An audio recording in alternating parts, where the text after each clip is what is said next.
All are doing good in your studies. तो आ गया नेक्स्ट पार्ट। जैसे कि आप लोगों को पता है यहाँ पे मैं करवा रही हूँ आरआरबी एंड नॉर्सेट की प्रिपरेशन। सो रेगुलरली वीडियोस आती है एक्सेप्ट संडे, तो संडे को मैं वीडियो अपलोड नहीं करती। सो ऑलरेडी अगर आप इस चैनल पे न्यू हो तो प्लीज़ चैनल को सब्सक्राइब कर देना और वीडियो को लाइक ज़रूर किया करो, क्योंकि हम ऑलरेडी 1580 क्वेश्चन कर चुके हैं। मतलब मैं 1580 क्वेश्चन आपको फुल एक्सप्लेनेशन के साथ करवा चुकी हूँ और ये सीरीज़ बहुत लंबे समय से चलती आ रही है। तो आप प्रीवियस वीडियोस भी देखो ताकि आपको हर एक क्वेश्चन जो है अच्छे से समझ आए।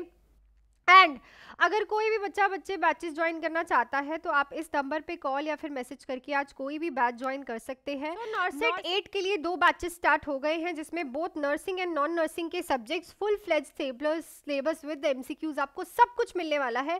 जो 4 मंथ्स का बैच है उसकी फीस है 2999 और 6 मंथ्स के बैच की फीस है 399। सो अब अगर आप मेरे से काफ़ी लंबे समय से पढ़ते आ रहे हो और आप अच्छे से डिटेल्ड में हर एक चीज़ों को पढ़ने जा रहे हो तो आप ये बैच ज़रूर ज्वाइन कर सकते हैं। एंड फॉर आरआरबी 2 बैचेस है मेरे पास, एक है इंपॉर्टेंट टॉपिक बैच, एक है थ्योरी बैच।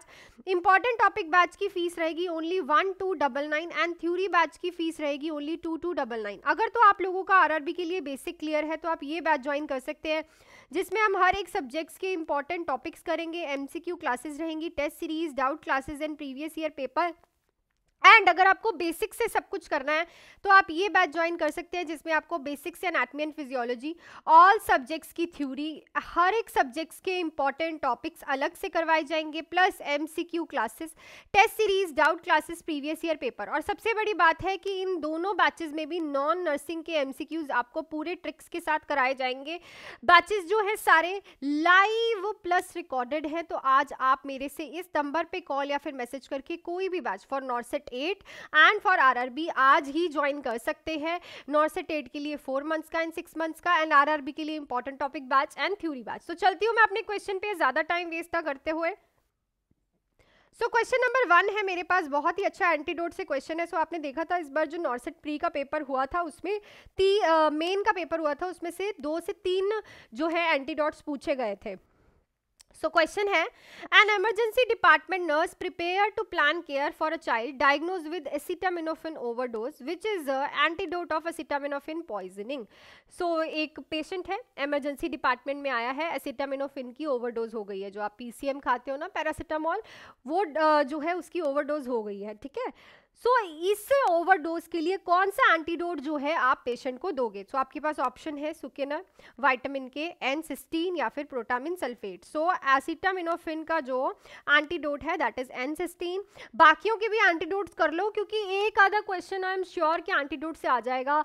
इस बार तो नलेक्सोन से आया था, मीथेनॉल से आया था, नॉर्सेट मेंस में मैंने करवाया है आप लोगों को, ठीक है। सो प्रोटामिन सल्फेट किसका एंटीडोट है भाई? हैपेरिन का, हैपेरिन का एंटीडोट है। विटामिन की किसका एंटीडोट है? वारफरिन का।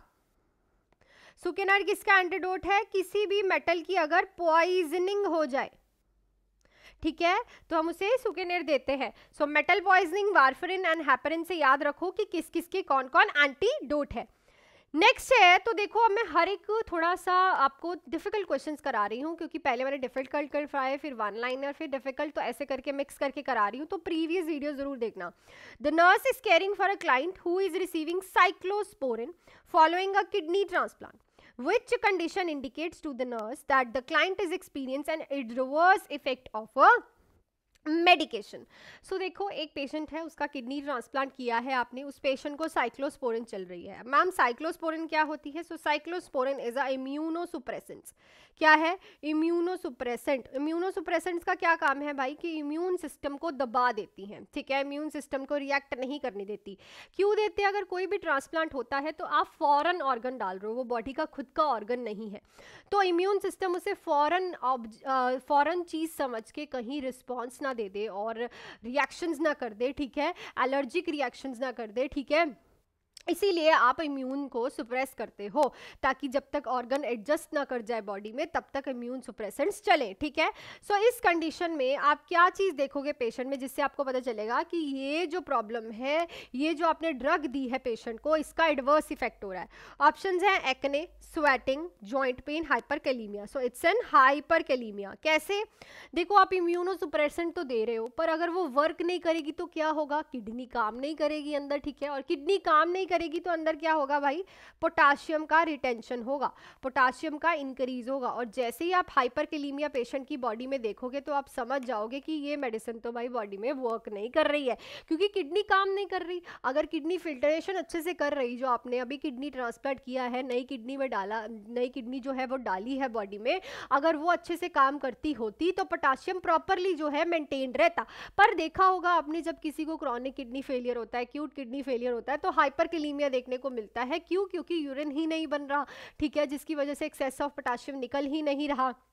सो दैट्स वाई ये अगर आपको दिखता है पेशेंट में तो आप समझ जाओ कि ये किडनी को, जो आप किडनी ट्रांसप्लांट में जो मेडिसिन दे रहे हो साइक्लोस्पोरिन, ये जो है अब एडवर्स इफेक्ट दिखा रही है। नेक्स्ट है, the nurse is caring for a client with the diagnose of Pemphigus vulgaris. On assessment of a client, the nurse would look for which sign characteristics of this condition. तो I bet कि आप लोगों को ये question mostly नहीं पता होगा। सो देखो, एक Pemphigus vulgaris हुआ है पेशेंट को, तो आप स्किन की प्रॉब्लम है, ठीक है। सो आप पेशेंट में देख रहे हो कि कौन सा साइन जो है इस प्रॉब्लम के लिए आपको देखने वाला है। पहली बात तो ये होता क्या है, क्रॉनिक ब्लिस्टर्स हो जाते हैं। क्या होता है? क्रॉनिक ब्लिस्टरिंग हो जाती है। कहाँ पे? स्किन पे। कहाँ पे?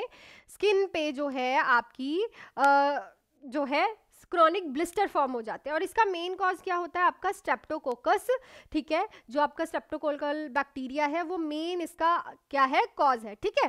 सो देखो क्या है, ये जो वर्ड है ना पेम्पिगस, ये मोस्टली जो ग्रीक वर्ड से आया, एक ग्रीक वर्ड है फेमफिक्स, ठीक है, इसका मतलब होता है ब्लिस्टर, ठीक है। तो इसका क्या करेक्टरिस्टिक दिखेगा पेशेंट में? टर्नर साइन, चोवर्टिक साइन, निकोलोसी साइन या फिर ट्रूसे। तो जो आपका निकोलाइस्की साइन होता है, इसमें क्या होता है? ये साइन हमें देखने को मिलता है पेम्पिगस वल्गैरिस में। इसमें क्या होता है? जो सुपरफिशियल स्किन होती है, कौन सी भाई? सुपरफिशियल स्किन होती है, वो लोअर स्किन से क्या हो जाती है?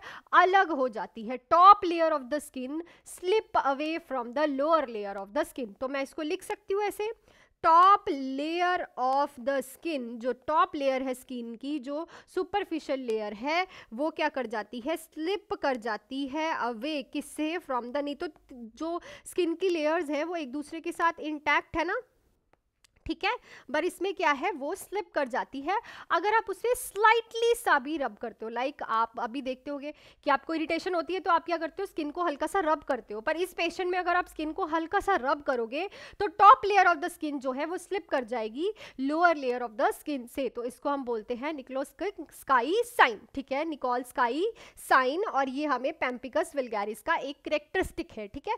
बाकी टर्नर साइन तो आपको पता है कि पैनक्रेटाइटिस में देखने को मिलता है। चोवर्टिक एंड ट्रूसे साइन हमें जब कैल्शियम का लेवल जो है क्या हो जाता है पेशेंट में, ऑल्टर होता है, तब देखने को मिलता है। नेक्स्ट पे चलते हैं।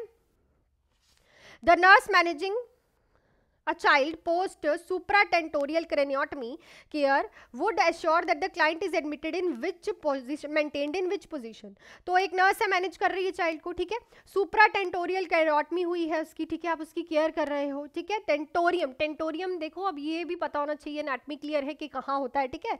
सो वहाँ की केयर कर रहे हो आप। तो अब किस पोजिशन में आप बच्चे को मेंटेन करके रखोगे? प्रॉन में, सुपाइन में, सेमीफाउलर, डोर्सल, रिकम्बेंट। सो हमेशा याद रखो जब भी क्रेनियोटमी हो तो आईसीपी इंक्रीज ना हो, ठीक है, आईसीपी जो है वो इंक्रीज ना हो, इसीलिए आप वीनस ड्रेनेज इंक्रीज करने के लिए सेमीफाउलस पोजीशन देते हो, जिससे इंट्राक्रेनियल प्रेशर जो है वो मेंटेन रहता है। और जब भी क्रेनियोटमी होती है कहीं पे भी, चाहे वो सुपराटेंटोरियल हो, कहीं पे भी क्रेनियोटमी हो रही है, तो उसमें आईसीपी इंक्रीज होना इज अ कॉम्प्लिकेशन, ठीक है। सो आईसीपी इंक्रीज ना हो, इसके लिए आपको सेमीफाउलस पोजीशन देनी है। नेक्स्ट आपका कम्युनिटी से क्वेश्चन है, बहुत अच्छा, prevention of risk factor and it's occurrence is under which type of level of prevention. जब आप रिस्क फैक्टर्स को ही प्रिवेंट करते हो तो इस लेवल ऑफ प्रिवेंशन को आप क्या बोलते हो? प्राइमरी प्रिवेंशन, सेकेंडरी, प्रीमोडियल या फिर tertiary. So it is known as primordial prevention. देखो दोनों में डिफरेंस क्या है, बच्चे प्राइमरी है ना प्रीमोडियल में बहुत डिफर करते हैं। देखो बेसिक से क्लियर करो अपनी अपनी। देखो मुझे नहीं ऐसे लगता कि अगर आप यूट्यूब से अकेले पढ़ रहे हो तो आप अच्छे से पढ़ पाओगे। हाँ, अगर आप कहीं कोचिंग सेंटर्स में जाते हो या फिर आपके पास मटीरियल है, ऑलरेडी आपने एक बैच ज्वाइन किया हुआ है, अगर आपके पास मटीरियल नहीं है तो इट्स हाई टाइम कि आप कोई बैच ज्वाइन करके अपने पास पहले मटीरियल इकट्ठा करो ताकि आप उसको रिविजन दे सको। प्रिवेंशन में क्या करते हैं कि जब हम रिस्क फैक्टर्स को ही नहीं होने देते, अकरेंस ही नहीं होने देते, मतलब पहले ही पेशेंट जो है फिट है पर उसे ओबीस ही नहीं होने देंगे, ठीक है, उसको एक्सरसाइज करवाएंगे, that is your primordial. Primary में क्या है कि उसे ओबेसिटी हो गई है, अब उस ओबेसिटी को रोकना है ताकि उसको डिसीज ना हो जाए, ठीक है। सो अपने बेसिक्स को क्लियर रखो, ठीक है। अगर आपके पास नहीं है सारा सामान तो आप एक बार कोई बैच ज्वाइन करके अच्छे से मटेरियल इकट्ठा करो। सो अगर आपको मेरे पास ज्वाइन करना है तो आप इस नंबर पे कॉल या फिर मैसेज करके आज ही मेरे से बैच ज्वाइन कर सकते हो। नॉर्सेट 8 के लिए 2 बैचेस है मेरे पास, जिसमें नर्सिंग प्लस नॉन नर्सिंग दोनों सब्जेक्ट्स में आपको करवाऊंगी, 4 मंथ्स एंड 6 मंथ्स। बहुत अफोर्डेबल प्राइस है। 4 मंथ्स का बैच है ओनली 2999 में, 6 मंथ्स का बैच है 3499 में। जल्दी जल्दी से ज्वाइन कर सकते हो। और आरआरबी के लिए हमारे पास 2 बैचेस हैं, एक इंपॉर्टेंट टॉपिक, एक थ्योरी बैच। अगर आपका बेसिक क्लियर है तो आप इंपॉर्टेंट टॉपिक बैच ज्वाइन कर सकते हो, जिसकी फीस है 1299 और थ्योरी बैच की है 2299। इंपॉर्टेंट टॉपिक बैच में आपको important topic, MCQs, test series, doubt classes, previous year paper plus non nursing के सब्जेक्ट्स की सारे एमसीक्यूज करवाऊंगी। थ्योरी बैच में आपको फटाफट से सारी चीजों की रिवीजन कराई जाएगी, anatomy and physiology, theory, important topic, MCQs, test series, doubt classes and previous year paper. तो आज ही आप इस नंबर पे मेरे से बात करके ज्वाइन कर सकते हो। और मुझे ऐसा लगता है कि अगर आपके पास मटेरियल है तो उसको ज्यादा पढ़ो, यूट्यूब पे आके एमसीक्यूज करो। पर अगर आपके पास मटेरियल नहीं है तो आप मेरे पास से कहीं भी बैचेस ज्वाइन करो ताकि आपको अच्छा कंटेंट मिले और उसको पढ़ के आप कंफर्टेबली हर एक एमसीक्यू कर पाओ। सो नेक्स्ट पे चलते हैं। The nurse is monitoring a child with mumps for a complication which manifestation is a sign of most common complication of this disease. तो आप एक बच्चे को देख रहे हो, मम्स है, उसे मम्स की कॉम्प्लिकेशन के लिए, तो कौन सी मैनिफेस्टेशन इस कॉम्प्लिकेशन और इस डिसीज के बारे में बताएगी? पेन, नक्कल rigidity, impaired hearing, red swollen testicles. तो देखो नक्कल रेजिडिटी जो किसका साइन है भाई? हमारा मेनिंजाइटिस का। और मेनिंजाइटिस किसकी कॉम्प्लिकेशन है? हमारी मम्स की। तो नक्कल रेजिडिटी, नेक की स्टिफनेस जो है बच्चे में अगर आपको देखने को मिलती है तो समझ जाओ कि मम्स वाले बच्चे की कॉम्प्लिकेशन अराइज हो गई है मेनिंजाइटिस की। नेक्स्ट है, a child hospitalized with the diagnose of lead poisoning is prescribe chelation therapy.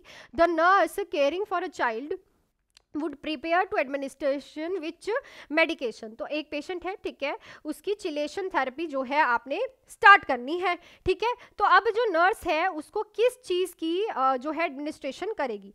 पिक्का syrup, activated charcoal, sodium bicarb, sodium calcium EDT. तो इस क्वेश्चन का आंसर आप मुझे कमेंट सेक्शन में लिख के बताओ, क्योंकि चिलेशन थेरेपी के बारे में मैं आपको प्रीवियस वीडियो में कहीं ना कहीं एक क्वेश्चन करा चुकी हूँ लेड पॉइजनिंग का।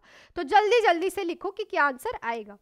Next, the nurse is caring for a client in an active labor. Which intervention would the nurse implement to prevent heart rate deceleration? So देखो fetal heart rate deceleration को नहीं होने के लिए, प्रिवेंट करने के लिए आप क्या करोगे? जो मदर है वो एक्टिव लेबर में है, मतलब कि mother first stage of labour में है, जिसमें उसका 6 से 7 सेंटीमीटर जो है सर्विक्स ओपन हो गया है।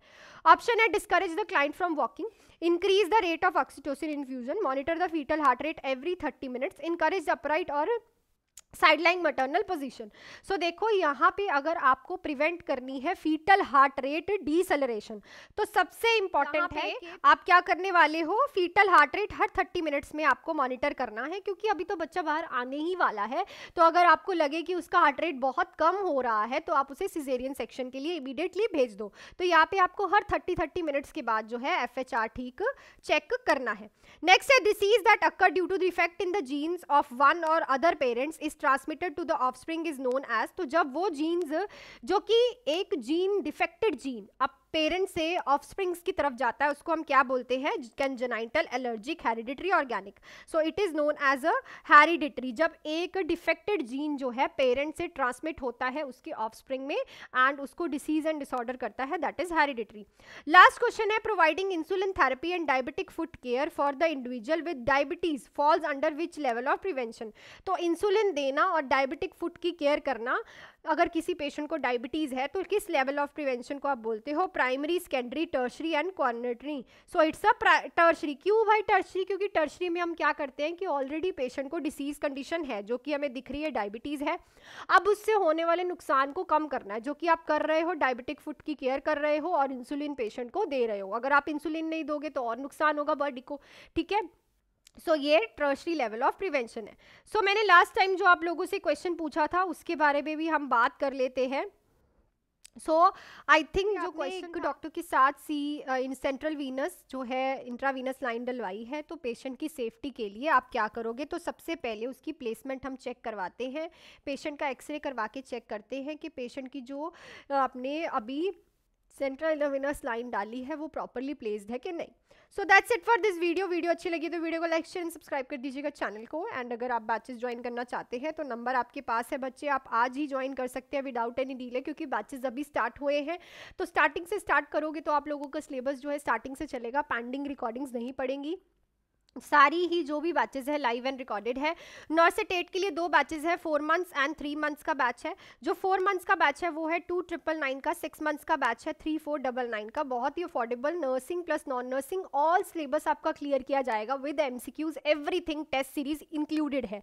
और अगर आपको आरआरबी के लिए ज्वाइन करना है तो इंपॉर्टेंट टॉपिक बैच, अगर आपका बेसिक क्लियर है तो आप ये बैच ज्वाइन कर सकते हैं जिसकी फीस है ओनली 1299। एंड अगर आपको थ्योरी बैच ज्वाइन करना है, अगर आपको बेसिक से करना है फॉर आरआरबी, तो आप ये बैच ज्वाइन कर सकते हो जिसकी ओनली फीस है 2299। तो नॉन नर्सिंग सब्जेक्ट्स भी हैं इसमें, तो आज ही आप मेरे से बात करके ज्वाइन कर सकते हो। So that's it for this video अच्छी लगी तो वीडियो को लाइक शेयर एंड सब्सक्राइब कर दीजिएगा चैनल को। एंड मिलती हूँ आपको कल। Till then do hard work, make your parents proud and all the best and be ready by 12:30।